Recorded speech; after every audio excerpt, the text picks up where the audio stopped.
I have been repeatedly called biased in my recent World War II videos for allowing the Soviets to win without Lend-Lease, mainly by people who claim that without Lend-Lease the Soviets would have quickly collapsed, and many people have referenced quotes by Stalin, Zhukov and Khrushchev who named Lend-Lease as vital in the Soviet war effort. This video is part of my effort to fully explain my reasoning as to why I honestly believe that the Germans could not defeat the Soviet Union after the failure of Operation Barbarossa by taking a deep dive into American Lend-Lease to the Soviet Union.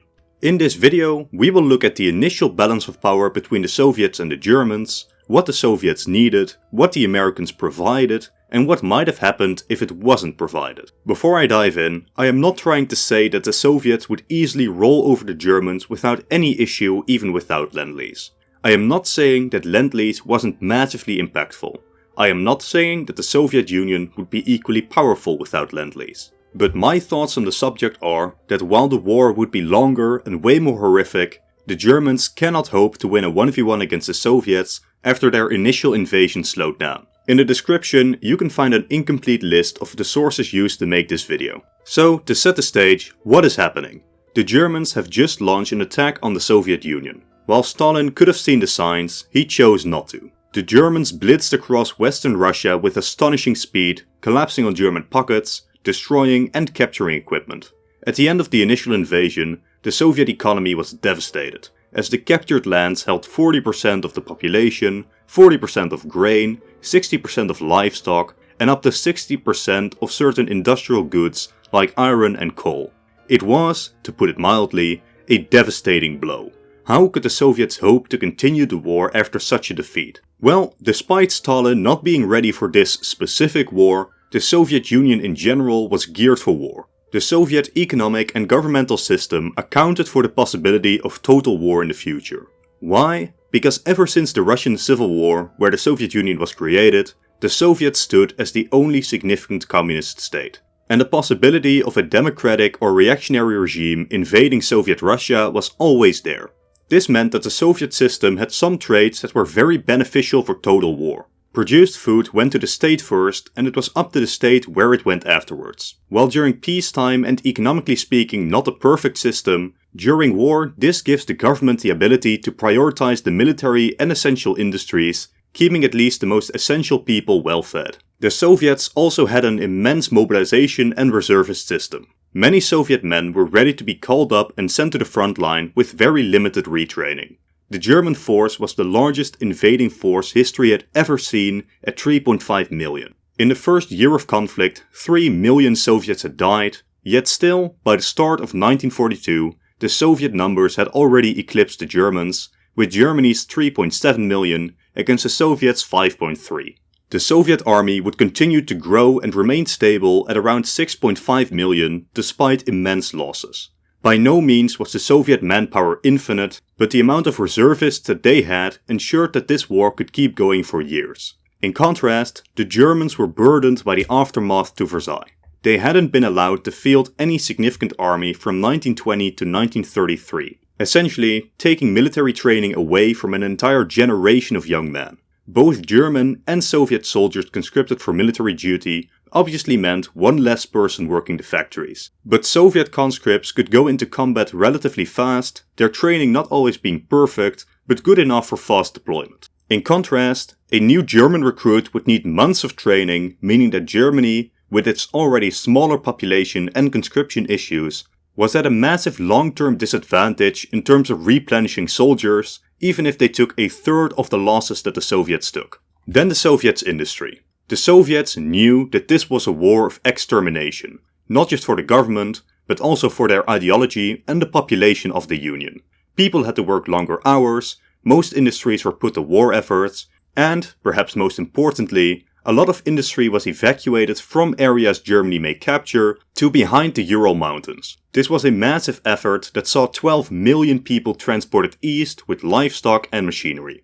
Industry was also reorganized and put under tight government control. Importantly, both men and women working in industry were counted as mobilized for the war effort, putting the number of Soviet working people at around 60 million out of around 120 million in the uncaptured Soviet territories. In comparison, Germany's core population was around 80 million, And in 1941, Germany was by no means waging a total war yet like the Soviets were. Despite 40% of the Soviet population being under German occupation, the Soviets still outnumbered the Germans. One could say that German occupations and allies should also be counted. And with occupations included, Germany reaches 180 million by themselves, and with allies included, the European axis reaches around 290 million. While this number is very impressive on paper and blows the 120 million Soviets out of the water, it's also very unfair to take this number at face value.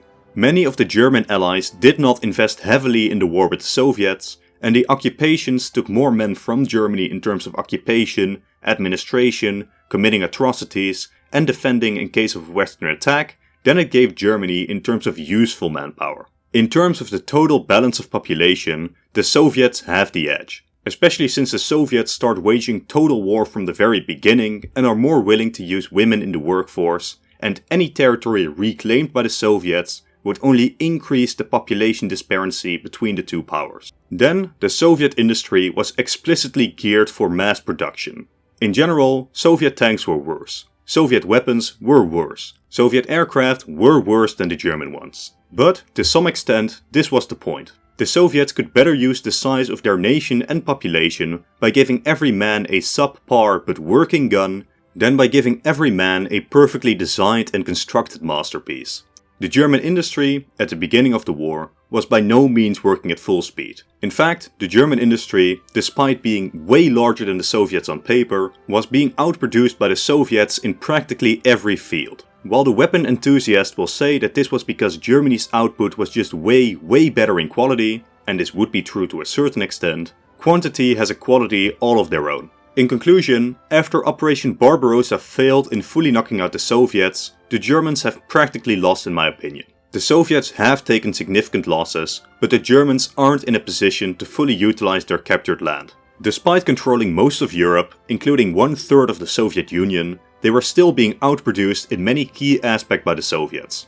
The Soviets had lost 40% of their food supply, but they had also lost 40% of their population, meaning that the food situation was less drastic than one could imagine, although it was obviously still bad. The moving of industry and agriculture past the Urals was also more effective than anyone could have imagined, and the Soviets had mostly stabilized their production in safe areas after 1941. The Soviets were fighting a desperate war of liberation in mostly friendly areas, while the Germans were fighting a war of aggression in a hostile environment. Every piece of land captured by the Germans meant more people to keep an eye on, while every piece of land liberated by the Soviets meant more people to use for their war machine. Unless Germany would manage to knock the Soviets all the way to the Urals in 1942, the Germans, in my opinion, would slowly be grinded to a halt. And with the relative strength of the Soviets after their regrouping and mobilization efforts in 1941, I just don't see the Germans as being strong enough to realistically accomplish this.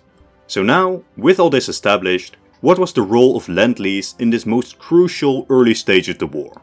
Well, very little. The Soviets spent an estimated $190 billion on their war effort. American Lend-Lease amounted to around $10 billion. This is still 5% of Soviet spending covered by Lend-Lease, which is by no means an insignificant amount of aid, but what is very important to realize is how this aid was spread out. The most important year for the Soviet defense, 1941, saw a total of 2.1% of Lend-Lease goods received. The next most crucial year, 1942, where we saw the Soviets halt the German offensive, saw 14% of total Lend-Lease arrive. The Lend-Lease which arrived in these years was obviously still very welcome, but surely they weren't so important that the Soviets would have fallen without it, right? To answer that question, let's look at Lend-Lease received throughout the war and how the war would be different without them. Let's start with the industrial resources needed to carry through the war. A lot of resources came from the Western Allies during the war. Significant numbers like 75% of copper, 45% of aluminum, 56% of rail production, etc. In terms of many specific raw resources and machinery, the US supplied a significant number of Soviet consumption. Without aluminum, the Soviets would find it difficult to outproduce the Germans in the air. Without copper, electrical devices like radios are impossible to build. Even by just looking at the numbers, it cannot be denied that American aid was massively important in the long-term combat strength of the Soviet Union. There are, however, two things to note here. The first is that these numbers, unless I say otherwise, are about the entire duration of the war. I know I said it only minutes earlier, but remember that 84% of Lend-Lease arrived between 1943 and 1945. These resource restraints are bad for the Soviet Union, but Lend-Lease didn't solve them in the early stages of the war of our timeline either. Then secondly, let's assume we are looking at a hypothetical where Lend-Lease is not even an option. It's very easy to look at numbers like this and assume that the Soviet Union was just incapable of producing more. I disagree. Lend-Lease provided one major luxury to the Soviet Union: specialization. Because the Soviet leadership could rely on Lend-Lease for some specific materials like aluminum and copper, there was no need to invest in opening new mines themselves. But the Soviet Union is still massive, and despite factories and mines being lost to the Germans, if the need arose, the Soviets could have restarted or increased production of these materials themselves. This would obviously require resource investments, which would take away from other fields, but the Soviets are not totally incapable of producing these things themselves. Because if we look at our own timeline, the progress made by the Soviets in their safe Ural regions was immense. While the Soviets were, in most fields, obviously still behind what they used to be capable of before the war, industrial output did not decline 60%, as may have been predicted after the significant fall of the Soviet West. Despite their losses, the Soviets still had the largest nation on Earth, with 120 million people under their control, ready to be used in the war effort. While it would be a big investment, and it would take away from other fields if they tried, the Soviets could, realistically, build up their levels of copper or aluminum production if they wanted to. Does this mean that the Soviets could match output levels close to the levels of our own timeline? No, they absolutely couldn't. Soviet production, especially from 1943 onwards, would be at a significantly lower amount than in our own timeline. Lend-Lease ensured that the Soviets could focus on materials like iron, while the Americans could supply things like aluminum, copper and steel, which was massively beneficial to the Soviet industry. The Soviet industry would surely be weaker, and the Red Army would be more primitive. The Air Force would be weaker with the lack of aluminum, and the Red Army would lack things like radios in many divisions, thanks to the lack of copper and thus electronics. Soviet losses would undoubtedly be higher in this alternate timeline, as Germany controls the skies for longer, but the lack of Lend-Lease does not cause the Soviet Union to come to a halt, allowing Germany to take over the rotten carcass of the Soviet Union. What Lend-Lease does do is forcing priorities to be set, meaning that the Soviet Union will be weaker in many key aspects. Another claim I have often heard is that Lend-Lease is what prevented massive famines in the Soviet Union. The Soviet population suffered from drastic food shortages and rationing during the war. What did Lend-Lease do to alleviate this? It's debatable. About 3% of calories during the war came from Lend-Lease. This is obviously not an unimportant amount, as every calorie counts, but it's also not the make and break between mass starvation and an acceptable food situation. What was significant about these food supplies though was their method. They were largely canned, durable and compact foods. This made them the perfect rations for the Red Army itself, increasing the food supply for the military. Without them, the Red Army's logistics would become more difficult, putting more strain on the Red Army logistics system to constantly feed the soldiers.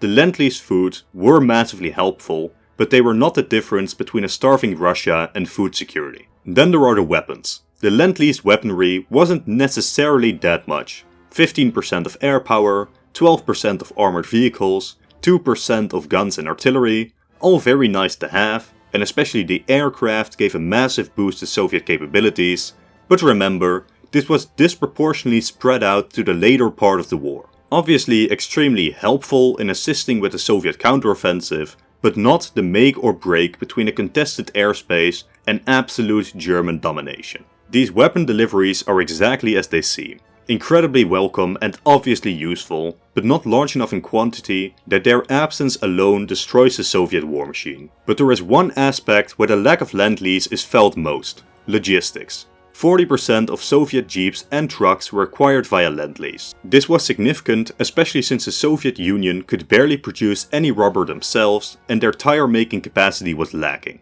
Lend-Lease was extremely significant in providing finished transport vehicles, tire making equipment, and rubber to make these tires with. The Soviet Union was not incapable of producing these things. Especially rubber was a real issue, since this was not something that the Soviets could simply increase production of. Considering resource shortages, lack of machinery, and the lack of direct Lend-Lease, the Soviet logistical network would be gutted. This would be the biggest weakness of this alternate Soviet army, as logistics make fast-paced maneuvers possible, giving way to larger counteroffensives and bigger encirclements and defeats to be inflicted on the Germans. Any alternate Soviet counteroffensive would be way slower and weaker, as more time is needed to secure and set up supply lines.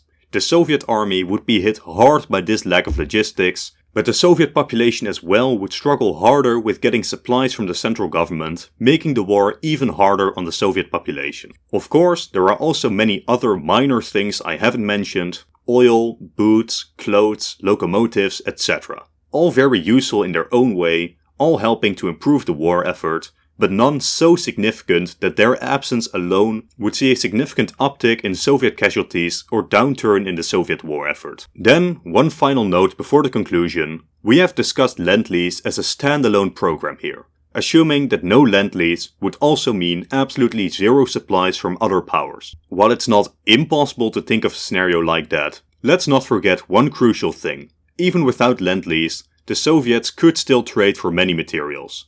The Soviets were not at war with Japan, and the Germans did not have naval supremacy. Even if America decided not to give anything to the Soviets, the purchase of materials is not necessarily impossible in this alternate timeline. The Soviet Union had significant gold reserves and a large enough treasury to trade at least to some extent with America and Japan for much needed resources. So now we have a broad picture of the most important aspects of Lend-Lease, and apart from the logistics, I have brushed most aside as not important on their own. While I have just mentioned the Soviet Union could very well just buy many of the lacking materials, let's first assume that they don't, and anything that was Lend-Leased in our timeline is simply missing. The Soviet war effort would be dreadful when compared to our timeline.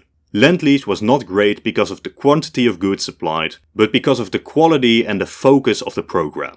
The Soviets had too little of just about everything, as you would expect after losing 40% of your population, but the Soviet output was still impressive. Lend-Lease allowed the Soviet Union to focus on some specific shortfalls and their direct military needs, letting America take care of many others. The lack of Lend-Lease would not fully remove these goods from the Soviet Union, leaving them with nothing, but it would mean that the Soviets would have to fix all of their shortfalls themselves, meaning that priorities have to be set, and the Soviets cannot produce everything to the same extent as in our own timeline. But the Soviet industrial and material output was still very impressive, and by no means was the Soviet Union defeated without Lend-Lease.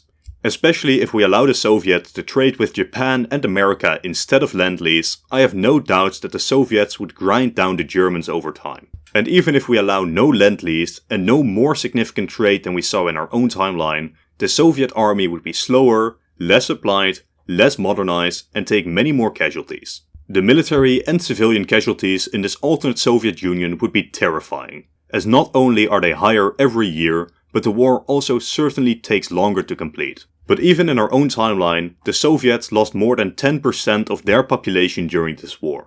This was absolutely scarring for the nation, but still, right afterwards, they became a superpower capable of competing with the Americans. Even if 20% of the Soviet population were to die towards the end of the war, the Soviets would endure. Why? Because as mentioned at the start of this video, there would be no idea of surrender. Not to even mention the grip that Stalin has on the nation, many in the Soviet Union knew what was at stake. Surrender does not mean an end to the war. Surrender means the end of your nation, your nationality, and your family as the Germans execute their horrific plans. The Second World War is not comparable to World War I. The Great Patriotic War was a war of extinction. Rebelling, calling for surrender, or calling for the removal of Stalin would only mean that the Germans are one step closer to their horrific goals. If a less extreme German government were in power during this war, I may concede that eventually the Soviets may simply collapse or surrender at some point, as fighting this war for the benefit of their dictator Stalin seems less worth it. Were it an alternate monarchist or democratic Germany that was smashing into the Soviet Union, it is very possible we would see a repeat of World War I, with some territories seeing the Germans as liberators, and even if the war starts to grind down, Stalin may eventually be deposed and a reasonable peace deal reached. But in World War II, this was not the war that was being fought. This was not a war between rival nations over who controlled a piece of land. This was a war about the existence of the Slavic people and communism. For the reasons I lay out here today, I have full faith that despite the difficulties ahead of the Soviet people and military, and with undeniably high casualties and costs of war, eventually, and years later than in our own timeline, the Soviets would eventually regain the initiative against the Germans, even without American Lend-Lease, especially if the Allied powers are still in the war, but even, in my opinion, in a 1v1 between the Soviet Union and the European Axis. To conclude this video, I am not denying the importance of Lend-Lease. Lend-Lease prevented the deaths of tens of millions of people by strengthening the Soviet war and industrial effort. Lend-Lease was good, Lend-Lease was necessary, and Lend-Lease was massively beneficial. But I am also fully convinced that even without it, the Soviets are the likely party to win a long-term war against the Germans. With that said, that's it for this video. Let me know in the comments if you agree, and if not, why not? Consider subscribing for at least one alternate history video every week. To help the video grow, consider leaving a like and a comment, it really does help out against the algorithm. Even just commenting something simple like hi helps the video out massively. Again, thank you all for watching, and a special thanks to these patrons who help me dedicate more time and effort to the channel by supporting me monetarily. To help the channel and get early access to videos whenever I complete them myself, consider supporting me there. Once more, thank you all for watching, and goodbye.